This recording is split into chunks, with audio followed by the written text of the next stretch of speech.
I feel like I want, as a culture, for us to get better at letting scientists tell us what they don't know, as well as what they do know.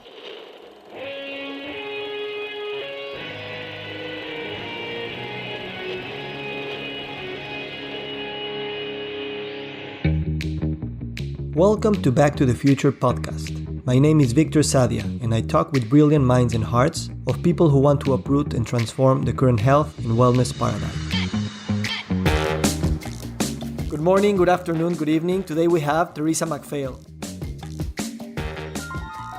Theresa MacPhail is a writer and medical anthropologist with a PhD from UC Berkeley. She's a professor who teaches science and technology studies, an interdisciplinary field that examines the creation, development, and consequences of science and technology in their historical, cultural, and social contexts. She's interested in deep scientific theory, as well as the everyday lived experiences of microbiologists, biomedical scientists, and medical practitioners.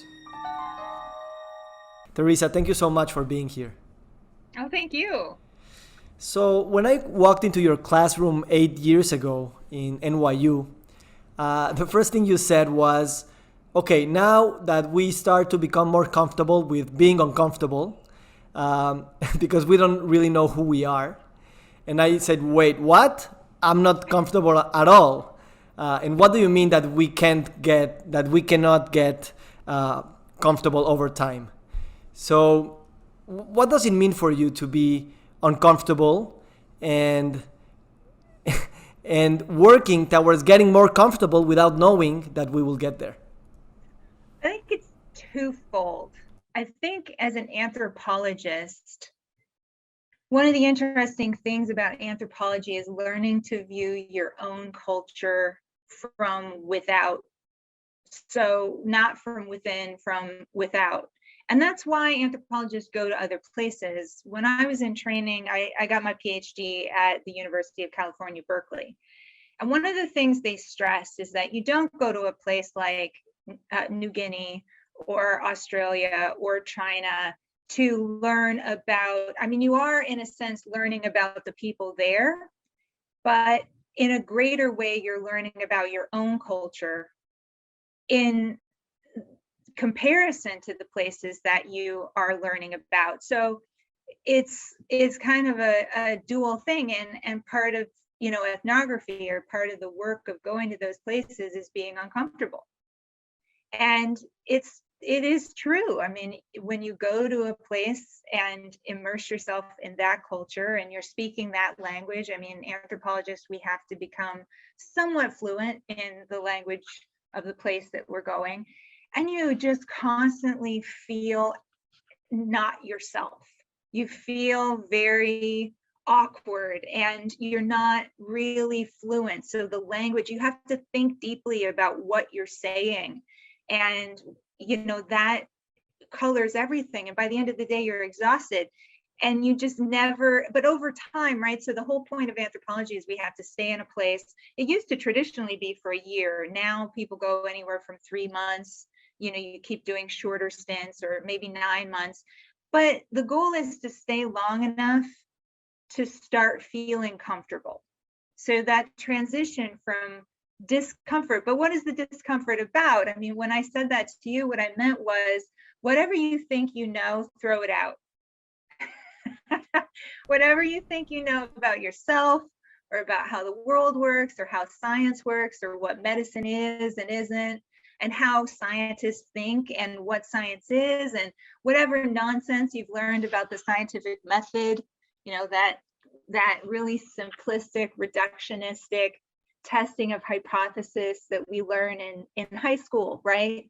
That's what you learn science is. And, the practice of science is not that. And so I wanted you guys to be anthropologists, in a sense, to come with me into this dive into science, and to really get comfortable being uncomfortable in not knowing what science is for a while. Actually, a few months into the course, I really was thrown out into some sort of cognitive coma for a few days, where I was really in this I didn't feel like myself, but I didn't feel like I was real and nothing was real. Like for me, science was the only thing that proved to you what was real and what wasn't. And then once you deconstruct that and you start observing science as, yes, a good method and a good mechanism to create some discourses on truth and reality, but not reality and truth itself. That was really a hard blow to my own personality and identity. And I walked for days in Manhattan, just really not eating, not sleeping, not drinking, just really out of myself.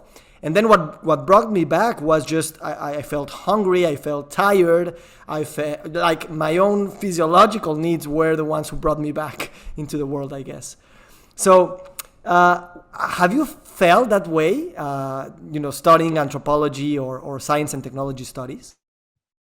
Yeah, I remember one of my professors at Berkeley, who is, I don't know if you know her, Corey Hayden is her name, and she's wonderful, and she's an STS person. She's a science and technology studies person, and she studies medicine as well, and science. And so I remember sitting in her office one day, and we were discussing my research, and I remember her saying, "You're a scientist at heart, and you've really got to let go of that."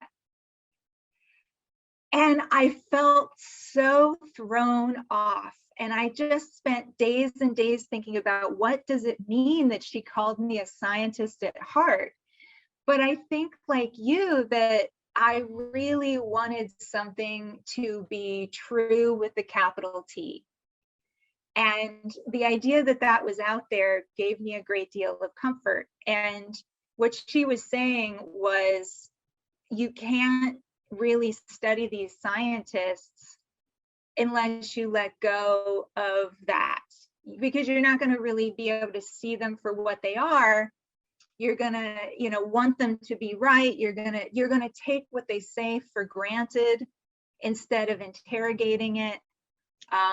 You need to make this a little bit strange. And it was really difficult for me to let that go. And now I tell my students that I can do this job because I love science.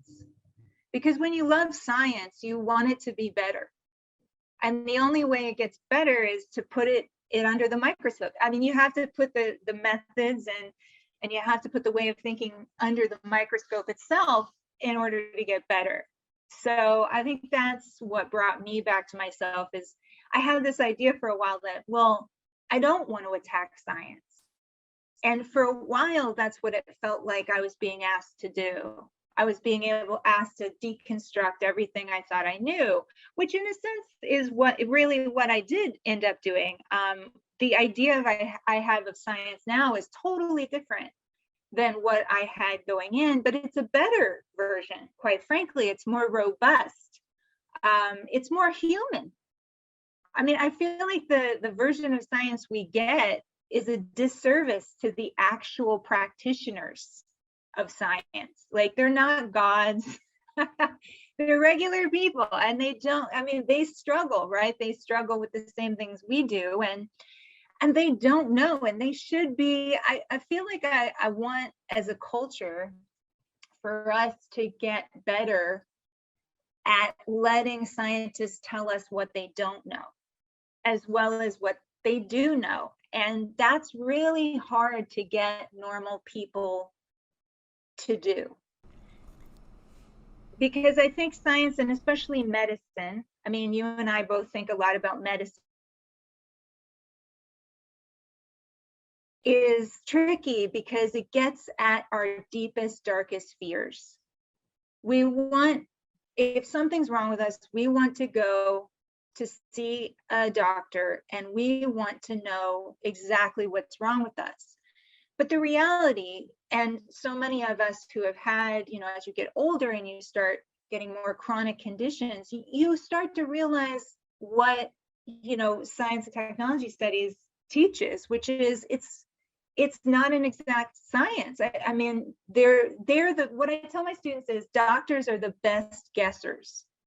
That's what they go to medical school to do, to think about everything that we know, to understand what we don't know, and they make educated guesses. And they're the best guessers around. And that's really what a specialist is. You go to see some, amazing oncologist, and what they're doing is they are guessing at a much higher level than you and I ever could. And I think people don't really want to think of it like that. They want to think, no, they absolutely know that this is going to work or not work. But the second you really have something very serious go wrong with you, you learn very fast that that's not at all what medicine is. Yeah, and the promise of medicine has been to find those those truths with capital T's, and it does feel like an attack when you say that capital T won't be there. Even if we get all the big data and we have all those machines and we have all those clinical trials and we spend hundreds of years studying the complexity of the world, we won't get there. And I think that's a big discomfort. In that sense, how is being a medical anthropologist and a patient at the same time when you get sick or whatever? Oh, it's so much worse. It really is. I often say I'm the absolute worst patient. I really am, because I know enough to be a pain in the butt, but not enough to be helpful. So it's really difficult. I'll give you an example. I have a great example right now. I have frozen shoulder. And I don't know if you know what that is, but so they call it, the technical name is adhesive capsulitis, which just means that the joints is inflamed. But the interesting thing about frozen shoulder is there's no etiology. They don't really know what causes it. They just know that it happens in people between 40 and 60, and it's a negative diagnosis. In other words, they rule out everything, right? So they say, okay, it's not a torn rotator cuff.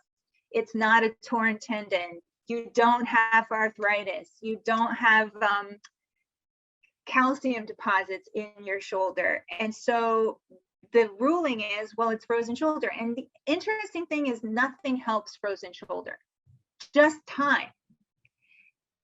And as a medical anthropologist, when I experience this, of course, I'm a human being, so I'm in pain, and I'm thinking a lot about and I just turned 50. My 50th birthday was yesterday, actually. So, I'm thinking about this process of aging and how my body isn't the same, and I've got this pain in my shoulder that all I want is to feel better. And there's part of me, the normal human patient, just wants there to be an answer. I want there to be a more definitive answer than you get when you have frozen shoulder. Because when you hear that nothing really helps except for time, you can do physical therapy, but really all you're doing is preserving your range of motion. It's not fixing anything. You can take Tylenol or Advil, but all you're doing is, coping with the symptoms, and nothing. You can do the cortisone shots, but nothing is going to help except, and for whatever reason, and they don't know why, but around 2 or 3 years into frozen shoulder, it unthaws. And then it never comes back. So you never get it in the same shoulder again. And so from a patient's perspective, it's really frustrating to not know, and to know that I'm going to have to deal with this for an extended period of time is really frustrating. But from an anthropologist perspective, this is fascinating, right? It's absolutely fascinating that it's 2022 and something that, millions of people get frozen shoulder. We have MRI machines, we have CAT scans, we have so many ways of looking inside the body, and they still don't know for sure what it is. And as an anthropologist, I just think that's wild and such an example of what we're talking about. Well, first of all, congratulations. This is the first day of the remaining of your life. So I'm very happy to be sharing this conversation with you.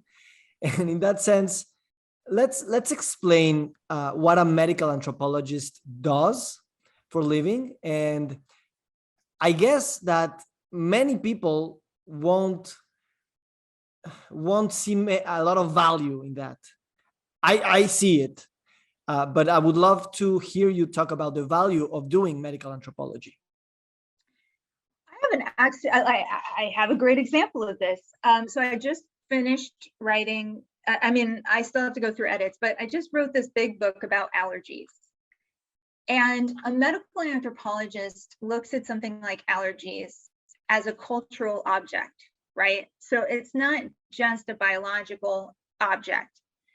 And so the questions I ask about allergy are different than the questions that a medical professional will have about allergy. So I look at the history, right? One of the first questions I had was, how long has this been an entity?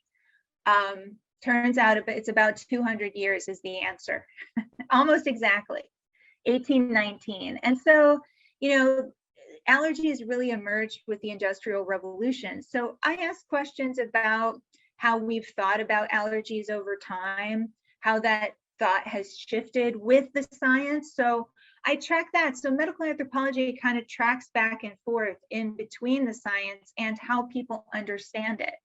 So, I spend a lot of time talking to scientists and doctors, but I also talk to patients to have them talk to me about how they understand what allergies are and how it changes their conception of being in the world.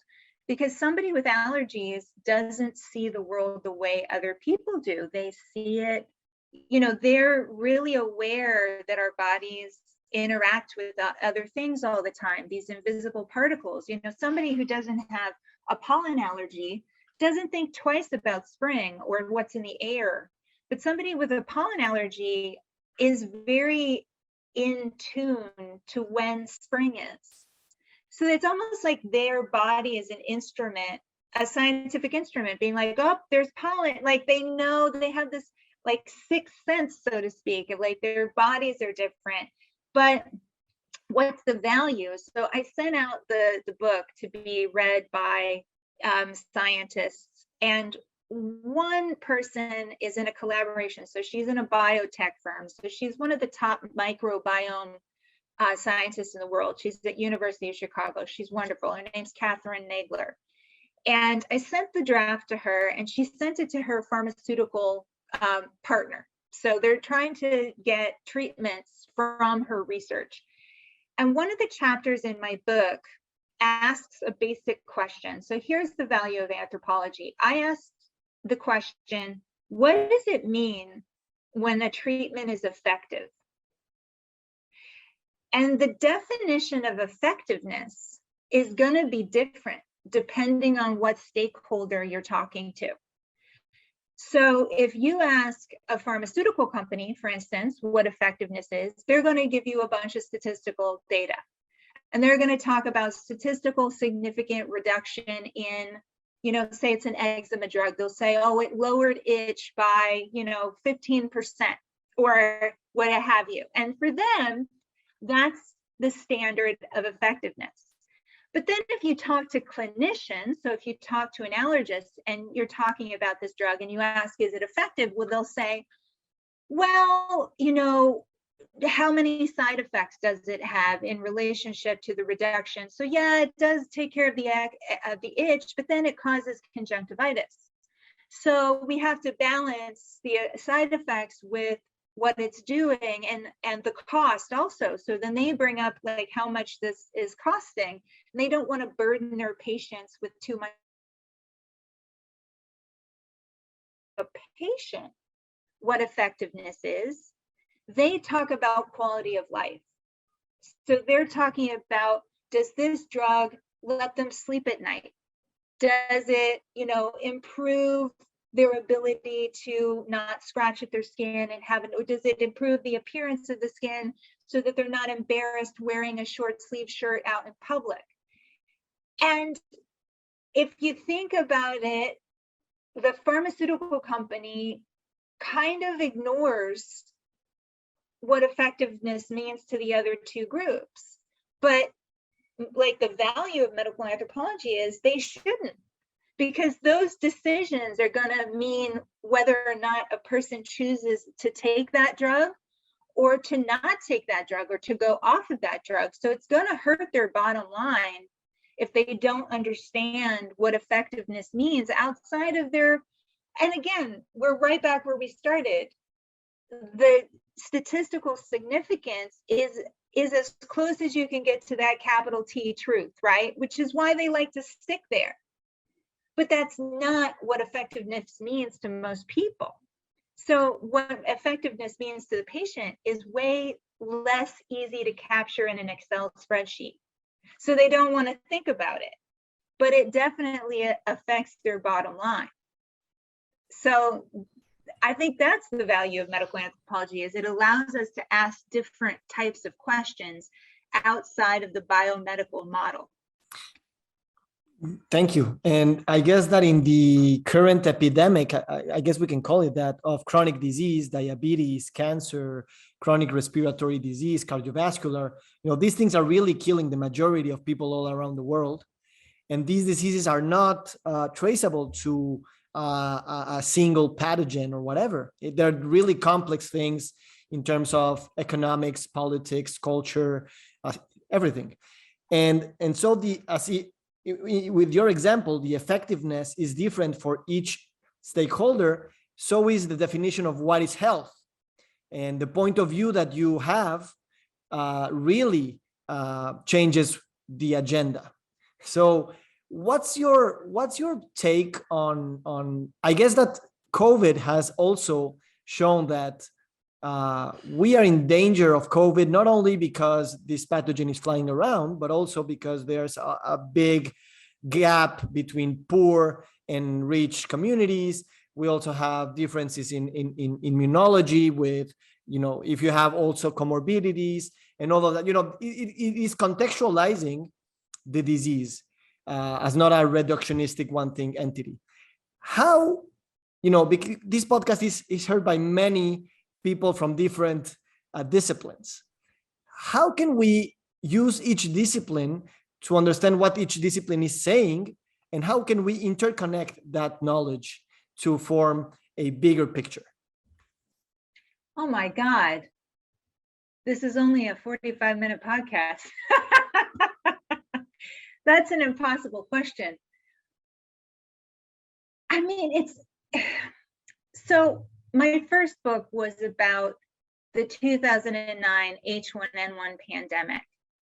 And so I'll talk through that lens. I mean, I think it's applicable to what's happening with COVID, but I think the benefit of talking about something historically that far in the distant past is that we have a better grasp of what happened. And I think one of the issues, so people keep asking me to comment on COVID, and I'm hesitant to because it's not over.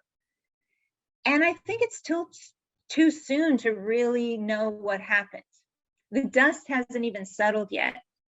But it's pretty clear what happened in 2009. And I think it's really difficult to get different. One of the problems of modern science, I will start here, is specialization. I mean, it's not 1835 where, everybody was working off of the same information. So if you're a molecular biologist and you're looking at the phylogenetic evolutionary tree of something like COVID, that's a very different set of questions and problems than a public health doctor in New York City trying to decide whether or not to wear masks. And I think that that's one of the biggest problems we have today. We're so specialized and we know more than ever in each field. But the problem is you can't keep up. So, you have, and I remember sitting down with this evolutionary virologist in Hong Kong. And he said to me that his biggest pet peeve was when a public health, so an epidemiologist would try to use data from evolutionary virology to predict how virulent a virus was going to be. And he was like, no, you can't do that. Like the DNA can only tell you so much, and you have to put it in an animal model to actually see what it'll do. And I think therein lies the problem. You have some people who very much want to work out what the problem is on a molecular level or on a microscopic level. Like they want to understand the thing for itself almost, like a virologist wants to understand how viruses work. And a pharmaceutical company wants to understand how it works to stop it. And those are two separate things. And so trying to get everybody on the same page during an event that's continuously unfolding, I mean, I think we saw it, right? I mean, I had to go on CNN, I went on CNN in April 2020 because I wanted to say how wrong I was about what I thought would happen. But I wasn't the only one who was wrong. And the problem was I had limited understanding of like where we were vis-a-vis testing capacity in this nation, where we were in relationship to how much PPE or protective gear we had. I just was completely off the mark. So the idea that like who has that God's eye view, it's supposed to be the World Health Organization, and God bless them, they do try, but it's really difficult during, especially when something is unfolding, like, no one saw COVID coming. I think that's the other thing to keep in mind. What have we been doing for years? Worrying about flu. We've been worrying about influenza. And suddenly there's this coronavirus, and there was basically no surveillance. There was, a modicum of surveillance in China, actually, on coronaviruses because of their history with SARS. But the rest of the world didn't even have their eye on this ball. So I'm not sure. I mean, immunologists and epidemiologists and virologists, like they all have their own journals. They all have their own, conferences. And I think, something we might do is, and I think we're trying to do is have more, crossover. So have a conference where you invite all three and they all get a chance to interact in the same space. But increasingly, I worry, what do I worry about? Because I love science and because I love medicine, I think I worry about specialization the most. That's the thing that keeps me up at night. I think the more specialized we get, the worse off we're going to be. And I'm not sure what the solution is either, though. Yeah, and thank you for saying that, because it's going back again to that place of discomfort when we can diagnose what is happening, but we're not really sure on what to do about it, and we might not want to rush to get that answer, because rushing probably will get us into the same direction or the same dynamic.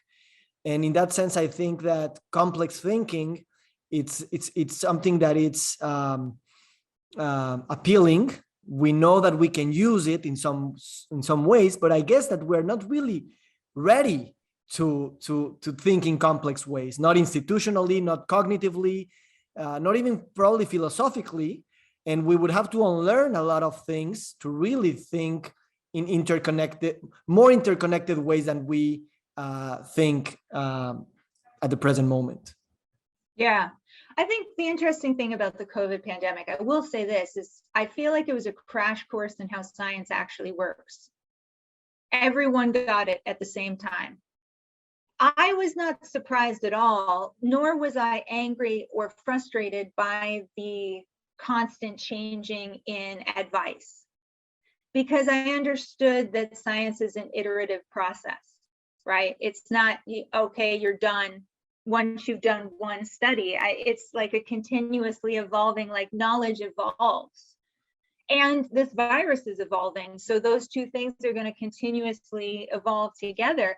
But I think for most people, like the common person, when they heard masks aren't effective, and then they heard, no, masks are effective, for them, that was very damaging to their idea of what science was, because they didn't really understand science in the first place, right? They had that old school science is capital T truth. They get it from hypothesis, and then they do studies, and then they come up with the conclusion. And this, they originally, they had some initial data that suggested that masks weren't effective, and then they got more data and revised their understanding, but people don't understand that that's how it works. And you know what happens also is that we get trained, and the word expert, like everyone, you are the expert in this field. You cannot show that you have your own doubts. You appeared in CNN to show how you were wrong, and that's a step of vulnerability exposed in national television.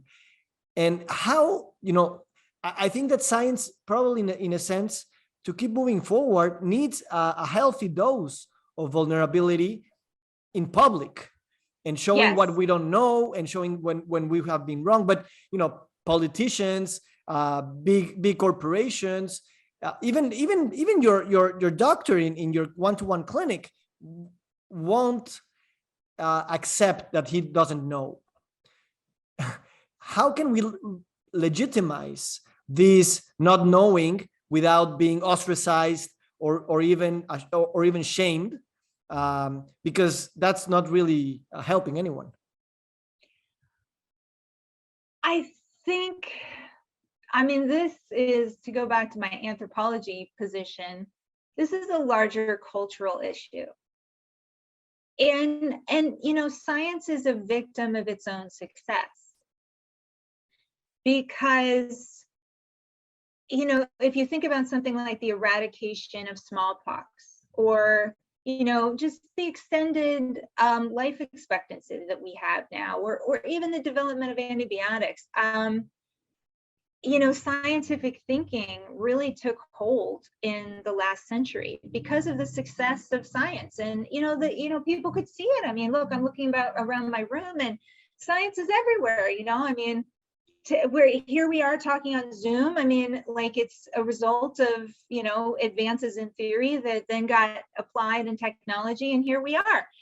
And so I think the success has led people to believe that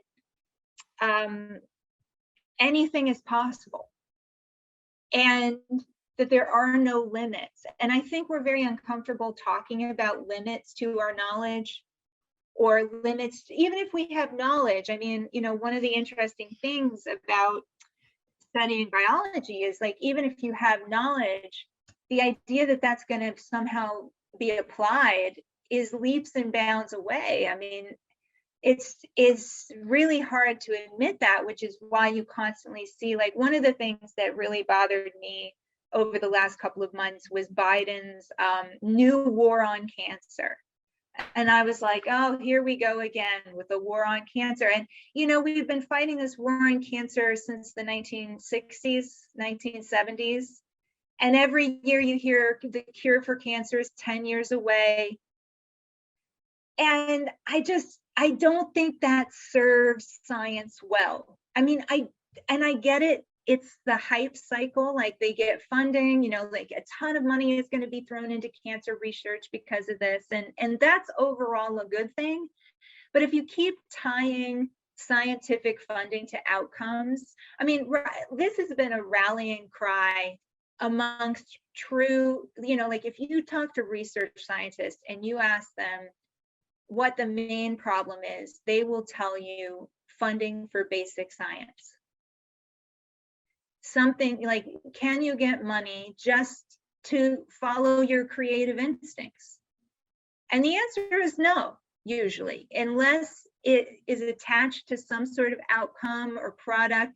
You can't get money to study it. But if you look historically, that's exactly how we got here, is people doing what looked like crazy shit, pardon my language. People doing stuff that seems totally insane, and then ended up being like a breakthrough. But there's no room for that unless, of course, you're somebody like Jeff Bezos and you can just throw money at something. But if you're like a lab scientist, if you're a bench scientist somewhere, you have got to be saying you're doing research for a drug that will intercept blah. Like, you're not, like, this idea that you're just going to study this cell to see what it does. Yeah. That's really hard to do these days. Yeah. What is your, like, we have this fascination that science and technology will save us from ourselves, in a sense, and we are victims of our own success. How do you define health? Like, without, yeah, how do you define health moving more complexly from the physical, biological, genetical realms of health? God, that's so difficult. I think for most people, like if you talk to most normal people, they define health as general well-being. Like everything functions pretty much the way it's supposed to. You have minimal pain and suffering, both mentally and physically, right? You have a general sense of well-being. My next book, which is partially selfish, is going to look at aging, because I think aging is a really interesting problem because it's inevitable. I mean, we're all going to age, and no one today was living in 1900. So how do you define health as you age is a really interesting question. Because like how a 35-year-old, I don't know how old you are, but how like a 35-year-old defines health is going to be very different than how an 85-year-old defines health. And I'm interested in that transition. So what can we learn by thinking about healthy aging? Like, what does that mean? And I'm at the very beginning of this research project. So right now I don't know, but I'm really passionate about figuring it out, both selfishly, because here I'm sitting with this frozen shoulder, and that's going to be a permanent part of my life for the next 3 years. So, and I remember I had this teacher when I was learning Chinese in China. I had this language instructor, and he was older. And he constantly had aches and pains, and he once said, "I'll know I'm dead when I wake up and I don't have any aches." And I remember thinking, I was still young at that point. I remember thinking, wow, and so every day, and I remember asking him, so every day you have aches and pains? And he said, oh yeah, but it's no problem, I feel good. And I remember like the cognitive dissonance of thinking about how somebody could say they had pain but felt good. And I think that's at the heart of your question about like, what is health? Yeah. I don't know the answer. Yeah. Thank you for not knowing and for sharing your unknowledge. And I guess that it's fascinating to see how the social construction of aging has been done over the past centuries, and also through different cultures and through different lenses, because aging for a biologist is very different from aging for a geneticist or a politician or a mother or a son of someone. So I guess that's, in a sense, it's talking about death and re-signifying what death means, which I guess that in medicine, or at least in my generalization, it's something that as if death or aging is the disease, and right. And we have to find any way possible to shut it down. So in that sense, how do you think that the interconnection of planetary crisis, climate change, chronic disease, all the things are the big problems, the big problems that we are living in, deal with this big question of individual, collective, and even planetary possible death? I don't think we deal with it well at all. I don't know how familiar you are with Ernst Becker's work, The Denial of Death. I'll highly recommend. I don't know if you do book recommendations on this podcast, but I really think everyone in the world should read this book. It's Denial of Death by Ernst Becker. He was an anthropologist dying of cancer, and this was the result. So he actually died not too long after the book was published. But his argument is that at base, every part of culture, of which I would say medicine and science is a part of culture, I wouldn't draw a line there. Every part of culture is about denying the reality of death. And I think that's the ultimate discomfort.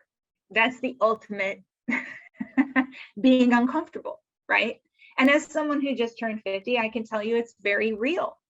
It is very real when you are faced with the limit of yourself. I mean, which I think as you start to get older, you do start to realize that, the end is concrete. It's not some abstract notion in your mind anymore.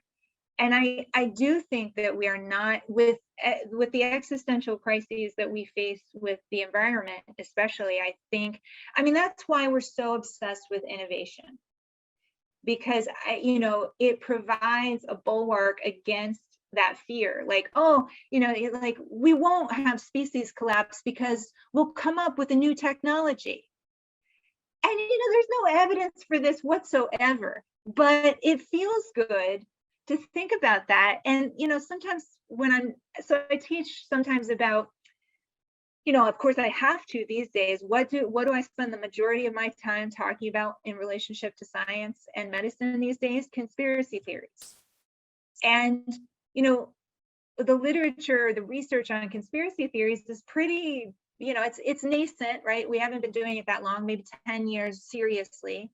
But some of the things they're finding are that, and of course, right, it's played out in the research, but it makes intuitive sense that when uncertainty goes up, so do your belief in conspiracy theories.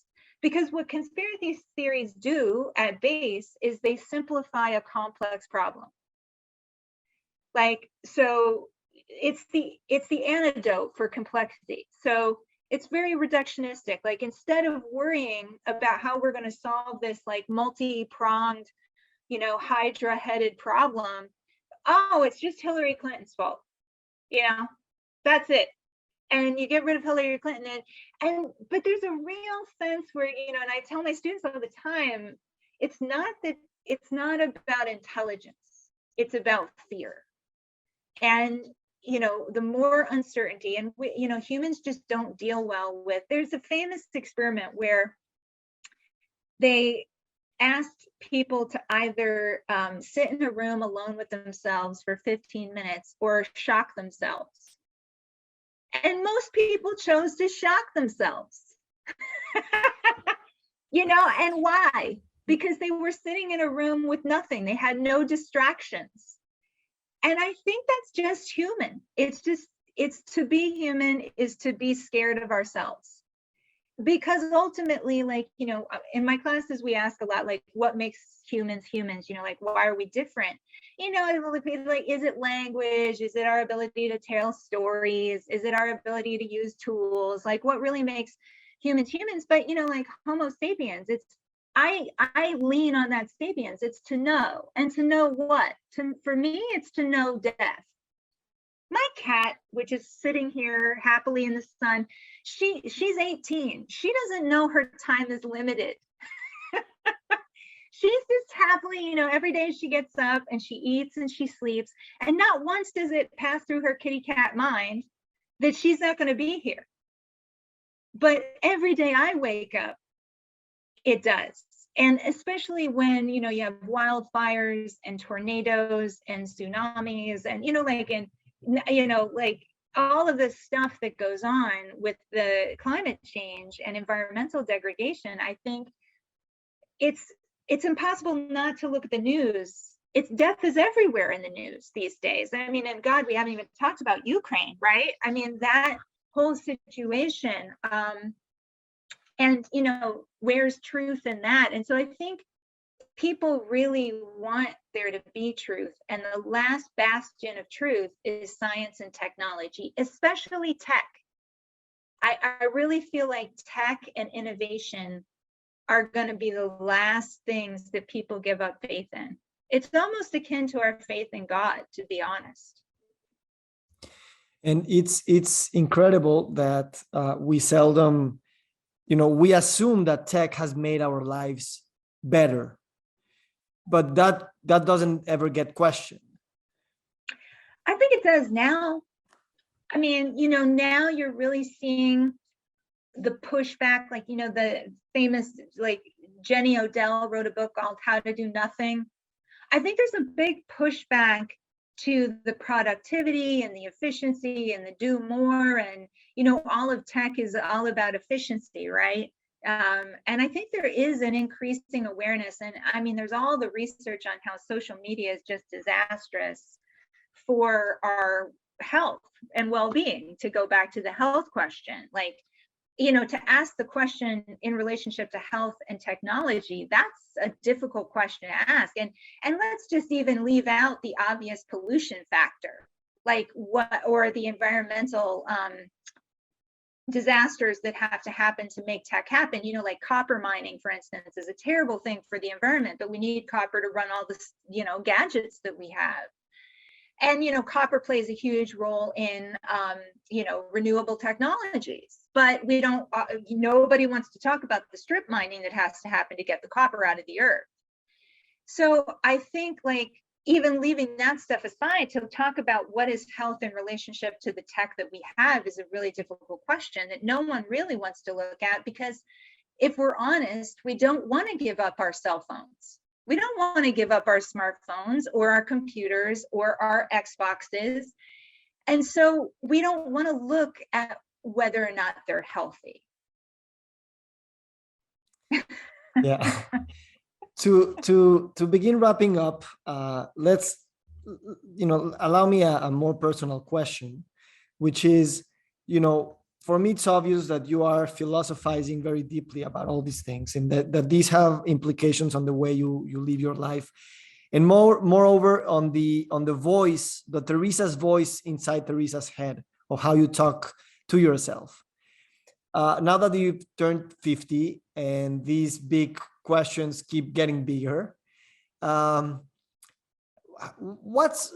your internal conversation has changed over the past years, over the past decade, let's say, and how would you like your inner conversation to change in the next decade, for example, on how Theresa experiences the world and talks to herself? Oh my goodness. That's a tough question. I think the Theresa that you knew, so almost 10 years ago, was still a pure intellectual, I would say, and was very much into unpacking theory and understanding, different ways of different epistemologies, and, thinking about how we know what we know. And I think over the years, I said about the new book that I want to write on aging, that I became aware that I had a body just as it started to break apart. And I think I've become more embodied over the last 10 years. And that has changed my ethics. And I find that I am much more interested in thinking about things like community, in things like values, in understanding my own impact. So, I used to just enjoy teaching to teach. And now one of the questions I have is, I mean, I'm facing these, I mean, if you're an 18-year-old today, what types of challenges are you going to face? Well, they're not going to be the challenges I did. And so I think a lot about like, what in the world can I teach them that will better equip them to withstand or to navigate what's coming? And I think, I had a kind of a strange upbringing. I don't know if you know this actually, but I had kind of a tragic childhood. I had a brother, and both my parents, everyone died by the time I was 24, all separately and in freak accidents. So I think about death a lot and always have done. And and I've always seen life as uncertain because all three of my family members died in accidents. And so you think to yourself, like, well, you just understand that life is uncertain.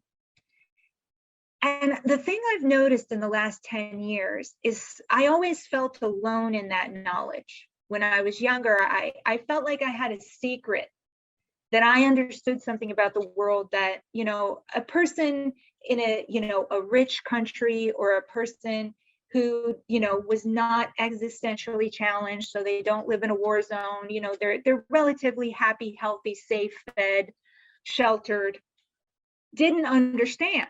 And over the last 10 years, I suddenly don't feel alone.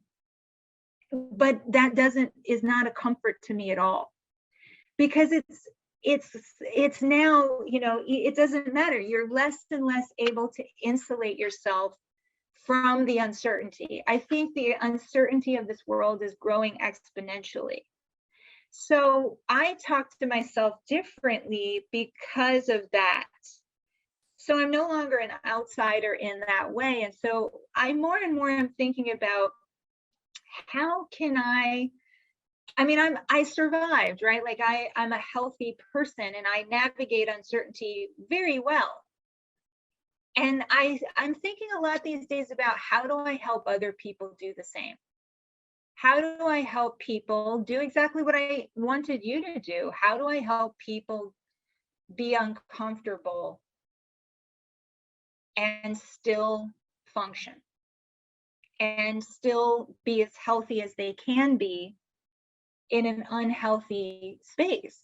Because there's not much you and I can do about larger global structures right now. I mean, except for vote and get involved in our communities. So I think I'm leaning more and more on, I don't care as much about what my students know, is in how they think. And my job is to get them, it's funny, I used to try to get them to be more critical. And it was like I was revealing the way the world really works. And to a certain extent, I still do, but now my students are cynics. My 18-year-olds, I never had cynics as students when I was, teaching 15 years ago. I was the cynic. And now they are. And so my role is flipped. I have to get them to care. I have to get them to see how the world is not lost and how they can actually have an impact, because they don't believe they can anymore. They think everything is kind of done and there's nothing they can do. They're very jaded. And it's a very strange experience to have students in front of you who are so much younger than you and are in some ways more jaded than me in my 50th year. And so that's what I've been spending a lot of time thinking about, is how can I help them navigate this world, which is very, very different than the world I grew up in. And why do you want to do that?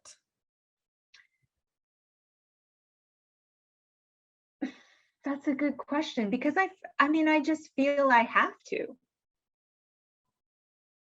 I think that I'm really good at what I do, which is I'm a good questioner.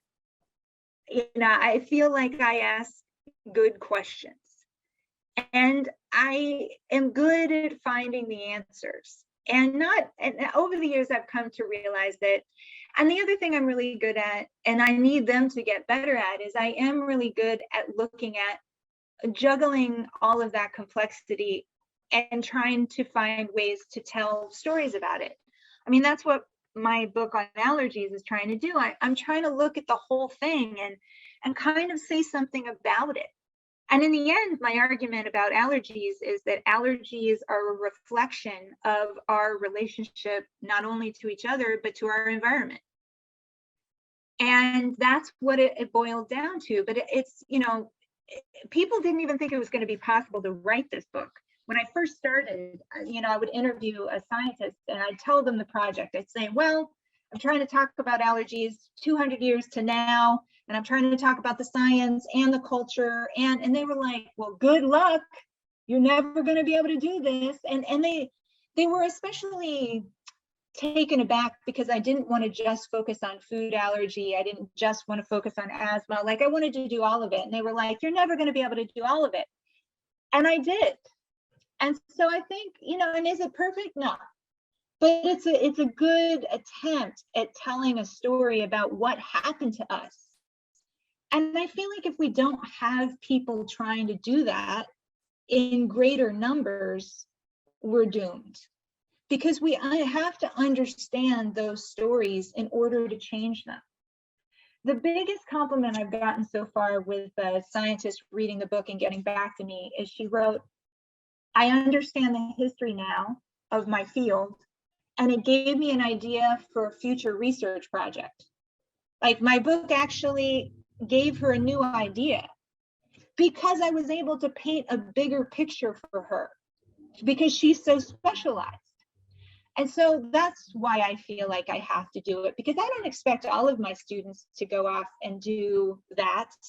But even if I feel like, look at you, you're doing this podcast, I mean, I feel happy about things like that. Even if only a few people are able to ask better questions and to go out and find better answers, won't we have a better world? That's beautiful. And the way you describe it is just, I guess, the description, the definition of what courage is.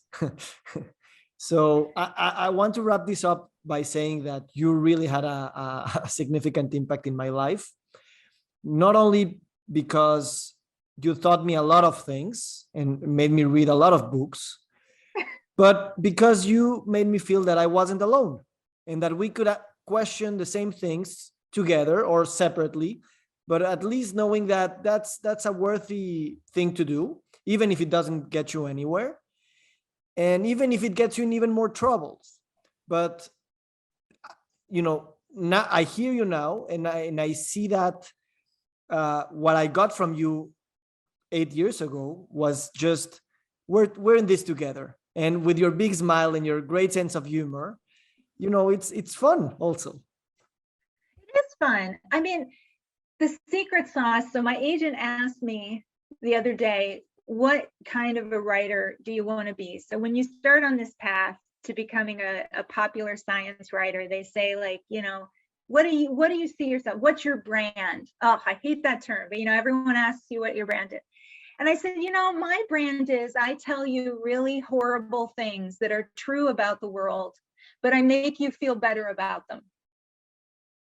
That's amazing. That's a good topic for a recipe book or a habits book. I think that's, you have to find, I mean, I do have a very dark sense of humor, but we are all in this together, right? We're here for, give or take 80 years on this planet, like some people longer, some people shorter. And we all have this at base, the same fears and the same hopes and, the same questions. And so, yeah, you're right. I think that's exactly right. Like, in my classes, I try to get them to embrace the unknown and to embrace uncertainty. And to, in some ways, I'm actually teaching a class right now called Failure 101. And I just want them to embrace failure. And so that's all we talk about: scientific failures, tech failures, business failures. And I just try to normalize for them that failure is the only way you get anywhere. And you can't be afraid of it. You've got to do what feels right. And if you fail, oh, well, everyone's going to fail. You just got to keep going. So I think if that's the one thing people take away, and that I will have done my role. I once heard, oh God, John Lewis, the congressman that, died last year. He once said that the goal is not to be a firecracker because you burn yourself out. The goal is to be a candle in the darkness and to protect the light. And I see myself as a tiny candle, and if I'm lucky, I light another candle. And it sounds like I lit yours, and then you carry your little candle and you go off and you do your things, and then your candle lights. Like, who knows, somebody listening to this podcast might have their candle lit, and that's all we can do. Yeah. And what is amazing is that keeping your candle alive, it's not protecting you from sadness, from fear, from all those things. It's just embracing those things. And I think that's a big wish for medicine and the medical profession to hold on to and embrace the fear, embrace death, embrace uncertainty, embrace that we are finite, embrace that technology won't save us from ourselves forever. And keep talking and keep the conversation going. Yeah. I mean, that's probably going to be book number 3 is going to probably be on death. I just keep upping the ante. As it should be. Thank you so much. This was such a pleasure. It was for me also. Thank you so much. And I wish you all the best, Theresa. Thank you so much.